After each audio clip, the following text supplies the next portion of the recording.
जय हिंद दोस्तों, मैं रणवीर सिंह स्वागत करता हूँ फिर से आप सभी का आपके परिवार वाणी फॉर एग्जाम में। तो दोस्तों हम लोग बात करने वाले हैं, ये सेट 7 हो जाएगा, जीएस प्रैक्टिस सेट या टेस्ट सीरीज कह लीजिए, आप अपना आंसर टिक करते रहिएगा। तो ये एनटीपीसी का है और एनटीपीसी ग्रुप डी और साथ साथ जितने भी अन्य एग्जाम हैं जिनमें कुल मिला के सब में तो जीएस पूछा ही जाता है, तो सबके लिए महत्वपूर्ण रहने वाले हैं किसी भी एग्जाम की आप तरह प्रिपरेशन कर रहे हैं तो ठीक है। तो चलिए वीडियो को शुरू करते हैं। उससे पहले यदि आप चैनल पर नए हैं तो आपसे रिक्वेस्ट है कि आप चैनल को सब्सक्राइब कर लें और साथ साथ नोटिफिकेशन बेल को ऑन कर लेंगे जिससे मिल सके नोटिफिकेशन सबसे पहले। दोस्तों के साथ शेयर करना बिल्कुल ना भूलें।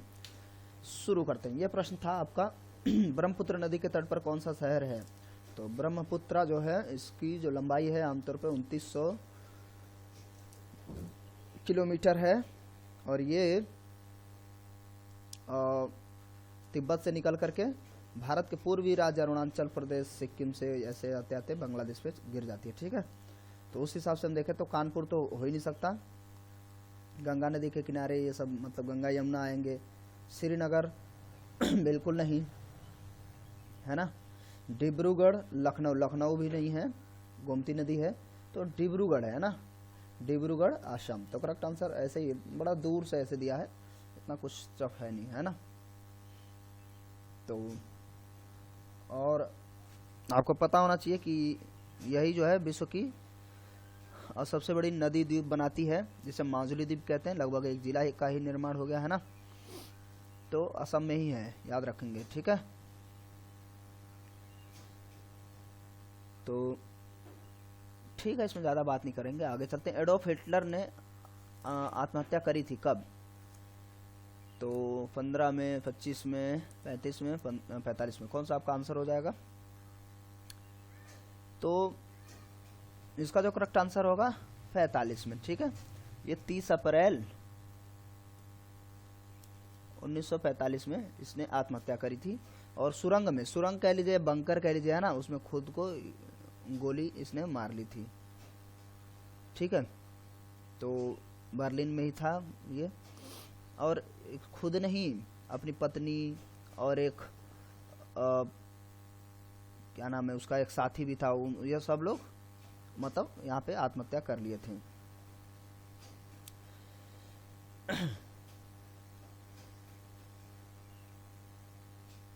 अब जो है ये तो पता होना चाहिए कि हिटलर जो है, हिटलर मतलब तानाशाह था, ठीक है। तानाशाह मतलब यहूदियों को बहुत ज़्यादा मतलब इसने कत्लेआम बहुत मचाया था। तो ये कहाँ का था ये आप कमेंट करेंगे ना, जर्मनी या फ्रांस, कहाँ का था, ठीक है। ये आप लोग बताएंगे। आमतौर पे तो मतलब इजी है, तुरंत आप कमेंट कर ही देंगे और उम्मीद करता हूँ करेंगे आप लोग। इसमें बात यह है ना कि ये जो विश्व युद्ध, द्वितीय विश्व युद्ध चल ही रहा था, तो उसमें समस्याएं ये थी, ये थोड़ी सी जातिवादिता के माहौल में भी मतलब ऐसा कुछ। तो इसमें सबसे ज़्यादा यहूदी, अब देखिए इजराइल मात्र एक देश है, इजराइल, इजराइल के पास ही, इजराइल में ही यहूदी हैं, यहूदी देश मात्र इजराइल ही है, ज़्यादा नहीं है वो भी। तो बहुत प्रताड़ित किए गए थे यहूदी लोग। तो विश्व युद्ध का ही दौरान था, तो मसला था, बहुत कुछ चीज़ें, देश का नाम तो मैं पूछना नहीं है, मतलब बताना है आप लोगों को, उस पर थोपा गया था। पहले प्रथम विश्व युद्ध में भी उसी पे चीज़ें थोपी गई थी, इसीलिए द्वितीय विश्व युद्ध हुआ। तो 14 से 18 के बीच में होता है, 1914 से 1918 के बीच में पहला, और दूसरा 39 से लेकर के 45 तक, 6 वर्ष ये चला, 4 वर्ष वो है ना। ये समाप्त कैसे हुआ? 6 अगस्त और 9 अगस्त को अमेरिका ने जापान पे बम गिराए, है ना। 6 अगस्त को लिटिल बॉय और बम का नाम था, 9 अगस्त को फैटमैन नामक बम गिराया हिरोशिमा में, ये हिरोशिमा में पहले और नागासाकी में बाद पे, ठीक है। तो इसीलिए वहाँ पे युद्ध जो है इसी समय फिर स्थगित हो गया, ठीक है। और ये अप्रैल की बात है। अब हिटलर को समझ में आ गई थी बात, ठीक है। इसकी हिस्ट्री अलग है, फिलहाल आप बताएं किस देश से था। हुमायूं 1530 से 40 ईस्वी के किस वंश का शासक था? तो हुमायूं सभी लोग जानते हैं, इसमें नंद, मुगल, हर्यक, मौर्य। तो करेक्ट आंसर क्या होगा भाई? मुगल होगा ना। 1530 से 1540 के बीच में जो शासक था हुमायूं था। बाद में दोबारा बनता है 1955 से 56 तक, 1956 तक, है ना। तो बाद में क्या शेरशाह सूरी को हराता है शेरशाह सूरी, इसको तो ये भाग जाता है। तो उस समय जो है अफ़गानिस्तान के बॉर्डर पे कोई महाराजा थे विरसाल करके, उनके यहाँ अकबर का जन्म हुआ। ये अकबर के पिताजी थे हुमायूं, ठीक है। तो सबसे पहले बाबर, बाबर के बाद हुमायूं, हुमायूं के बाद अकबर, अकबर के बाद जहांगीर, जहांगीर के बाद अशोक नहीं यार क्या नाम था, शाहजहां, फिर औरंगजेब, उसके बाद मामला ही समाप्त। फिर सब उत्तर मुगल काल वाले शुरू हो जाते हैं। मौर्य वंश के चंद्रगुप्त मौर्य संस्थापक 3 लोग इसमें महत्वपूर्ण थे, बिंदुसार और अशोक, है ना। ऐसे ही नंद, तो नंद के बाद ही मौर्य शुरू हुआ था। महापद्मानंद, सॉरी धनानंद उसका आखिरी राजा था, महापद्मानंद संस्थापक था, और इसका बृहद्रथ कह लेते हैं, ठीक है।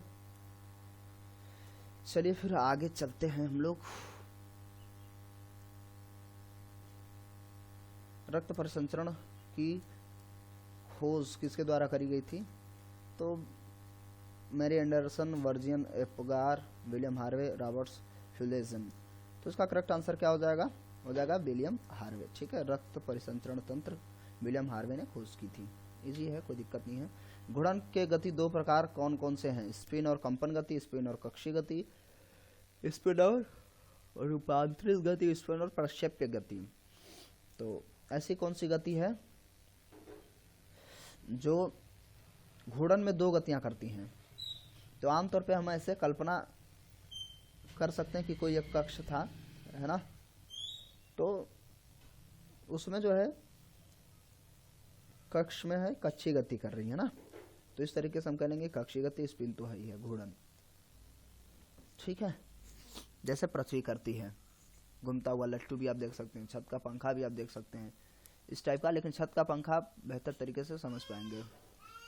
आगे, बल कौन सा बल है ना? बल के अनुप्रयोग के बिंदु और इस रोटेशन की धुरी के बीच सीधी दूरी को कहते हैं। और कौन सा बल है ये भी देखना है। रोटेशन की धुरी के बीच सीधी दूरी को कहते हैं। यहाँ पर मुझे कुछ अधूरा सा लग रहा है।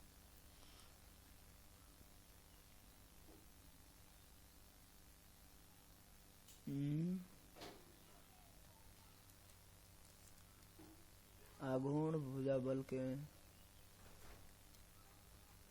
आघूर्ण इसका करेक्ट आंसर है। आघूर्ण बल के अनुप्रयोग बिंदु और रोटेशन की धुरी के बीच सीधी दूरी को कहते हैं आघूर्ण भुजा, ठीक है। तो ये कुछ मुझे अनकंफर्टेबल लग रहा है, कोई दिक्कत नहीं, देखिएगा इस पे। आगे चलते हैं। एक अंग्रेजी दार्शनिक और चिकित्सक जॉन लॉक के अनुसार कौन सा एक प्राकृतिक अधिकार नहीं है? प्राकृतिक अधिकार स्वतंत्रता, समानता, संपत्ति, मत देने का अधिकार। तो इसमें से जो अंग्रेजी दार्शनिक थे, चिकित्सक भी थे, उनके अनुसार, जॉन लॉक के अनुसार कौन सा प्राकृतिक अधिकार नहीं है? प्राकृतिक अधिकार मतलब मत देने का अधिकार में आमतौर पे कंफ्यूजन होएगा आप लोगों को, तो यही इसका जो है करेक्ट आंसर है, मत देने का अधिकार। तो ये इनका मतलब इनका खुद का मानना था, है ना, और ये अमेरिका से संबंध रखते हैं। तो देखिए, स्वतंत्रता, समानता और संपत्ति, ये जो है प्राकृतिक अधिकार है। मत देने का अधिकार तो भाई उस राज्य साम्राज्य की ही बात है। लोकसभा में कितनी सीटें अनुसूचित जाति और अनुसूचित जनजाति के प्रतिनिधियों के लिए आरक्षित है? कुल सीटों की संख्या पूछ रहा है लोकसभा में, ठीक है। देखिए, आमतौर पे इसमें जो है अनुसूचित जातियों के लिए लोकसभा में 84 सीटें, है ना, और इसमें हमें लग रहा है दोनों जोड़ने के लिए कह रहा है। और जो एसटी, देखिए एससी के लिए 84, एसटी याद रख लीजिए, एसटी के लिए आपका 47 होता है, ठीक है, हाँ 47। तो इतना सीटें हैं, इनको जोड़ लेंगे तो हमें लग रहा है 131 ही आ गया। करेक्ट आंसर 31 होगा, दोनों को कह रहा है वो, ठीक है। और बस यही पूछ रहा है। और इनका जो प्रावधान है ना, आर्टिकल 330 याद रखेंगे, 330। और लोकसभा में जो कुल मतों की मतलब सीटों की संख्या होती है कितनी? आमतौर देखिए 445 और आमतौर पे मैक्सिमम 52, ठीक है। तो 45 याद रखेंगे, इस बार 43 पे चुनाव हुआ था। ठीक है, लोकसभा में। और राज्यसभा में 250 ही कहेंगे, और क्या, चुनाव कितनों पर हो, तो टोटल जो है मैक्सिमम हम लोग 50 कह लेंगे। और ये आर्टिकल 330 के तहत एससी को 84 और एसटी को 47 सीटें आरक्षित करी गई हैं। बर्डी शब्द किस खेल से संबंधित है? देखिए ये बेहतरीन क्वेश्चन मेरे हिसाब से, मैं कहूँगा इसको। तो बर्डी किसके लिए? गोल्फ, बेसबॉल, बास्केटबॉल, पोलो। तो ये बर्डी शब्द जो हो जाएगा वो आमतौर पे गोल्फ से संबंधित है। बर्डी शब्द किस खेल से संबंधित है? गोल्फ से, है ना। तो ठीक है, इसके बारे में बहुत ज़्यादा कुछ पता भी नहीं मुझे भी। आगे चलते हैं। ऑल अबाउट विमन पुस्तक के लेखिका कौन है? ऑल अबाउट विमन, है ना, प्रिया कुमार, तस्लीमा नसरीन, शोभा डे, गीता चौबे। तो इसमें से जो करेक्ट आंसर होएगा वो हो जाएगा तस्लीमा नसरीन, है ना। तस्रीना नसरीन का पुस्तक है ऑल अबाउट वुमेन, ठीक है। और लगभग 202 के आसपास जो है ये प्रकाशित भी हुआ था, है ना, थोड़ा सा। और ये जो है महिलाओं पे जैसे जो भी अत्याचार वगैरह है उसके बारे में बताया गया है ना।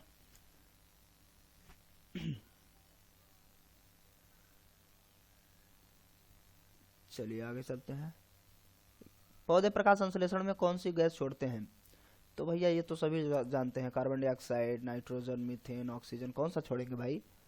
तो जब पौधे प्रकाश संश्लेषण कर रहे होते हैं तब वो CO2 छोड़ते हैं, CO2 लेते हैं, है ना, और ऑक्सीजन छोड़ रहे होते हैं, O2 छोड़ते हैं, CO2 लेते हैं। और आपको पता है प्रकाश संश्लेषण में प्रकाश ऊर्जा को इस्तेमाल करते हैं, नाइट्रोजन प्लस खनिज लवण इत्यादि, और CO2 एब्जॉर्ब करते हैं, फिर अपना मंड बनाते हैं, बचा हुआ ऑक्सीजन छोड़ देते हैं, और रात में फिर CO2 छोड़ते हैं। इसलिए पौधों के नीचे आप पौधे मतलब जंगल में या कहीं पेड़ के नीचे आप जाएंगे तो रात को आपको गर्म सा लगेगा, क्योंकि CO2 रात में वो लोग छोड़ रहे होते हैं, क्योंकि प्रकाश संश्लेषण नहीं हो रहा होता आमतौर पे, ठीक है।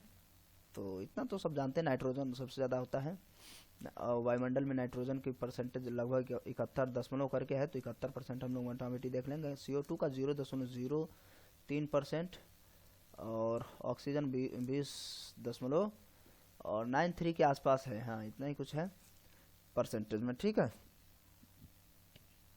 ये 71 क्या बोल रहा हूँ मैं, 78 होना चाहिए कि 71 होना चाहिए? 78 होगा ना यार नाइट्रोजन, ठीक है, 78 करके है ऐसे ही। बाकी हाँ, तो कुल मिलाकर हमारा कौन सा आंसर हो जाएगा? ऑक्सीजन छोड़ता है, ठीक है।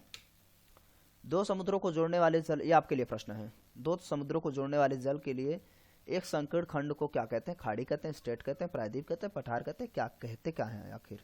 तो आप इसका, और ये देखिए आमतौर पे स्ट्रेट जो है इंग्लिश शब्द है, हाँ ये स्ट्रेट ही इंग्लिश शब्द है, बाकी जो है सब हिंदी शब्द हैं, ठीक है। तो इस पे आप अपनी राय देंगे, ABCD करके आप करेक्ट आंसर जो भी है 1 2 3 करके भी आप आंसर दे सकते हैं।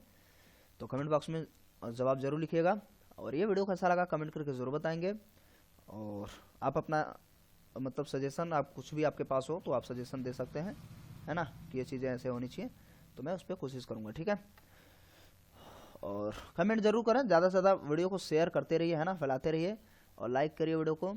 और किसी भी कॉम्पिटिटिव एग्जाम की तैयारी कर रहे हैं तो बने रहिए, और आप कमेंट कर सकते हैं कि आपको किसी और, जैसे मान लीजिए CHSL आने वाला है, मतलब पेपर तो होना है अप्रैल में, और या दिल्ली पुलिस, तो आप कमेंट करिए कि हाँ इसका भी प्रैक्टिस सेट चाहिए, तो मैं प्रोवाइड कराता रहूँगा, ठीक है। थोड़ा मुझे मोटिवेशन मिलना चाहिए आपकी तरफ से, है ना, और मोटिवेशन बहुत ज़रूरी है कभी भी किसी काम करने के लिए।